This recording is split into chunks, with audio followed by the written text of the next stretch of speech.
بكف جماتي واستهتار، بكف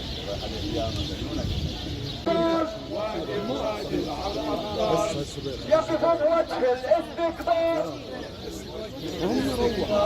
الانتقال على خلفية المقاومة ونشطاء المقاومة هذا يتنافى أولا مع شعبنا، مع وضعنا كحركة تحرر وطني من حقها أن تقاوم هذا المشروع الصهيوني التصفوي الذي يعمل بوتيرة متسارعة.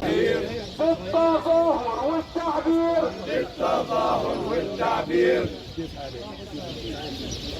بدنا دولة قوانين، بدنا حق الجماهير، بدنا حق الجماهير. الاعتقالات السياسية هي نتيجة اللي هي التنسيق الأمني مع الاحتلال، وهو هذا التنسيق الأمني كمان يعبر اللي هو عن رفض الحريات الديمقراطية وحرية الرأي لشعبنا الفلسطيني، وإحنا بنعبر عن رفضنا لهذا التنسيق الأمني وبنعبر رفض عن الاعتقالات السياسية الذي يستهدف المقاومين ويستهدف المناضلين، والاعتقال السياسي هو مثابة خنجر في ظهر المقاومة وفي نضال شعبنا الفلسطيني. هالإنسان حقه هالإنسان حتى يخدم هالأوطان طال، والحرية للأبطال، للي خاضوا هالنضال، للي خاضوا هالنضال.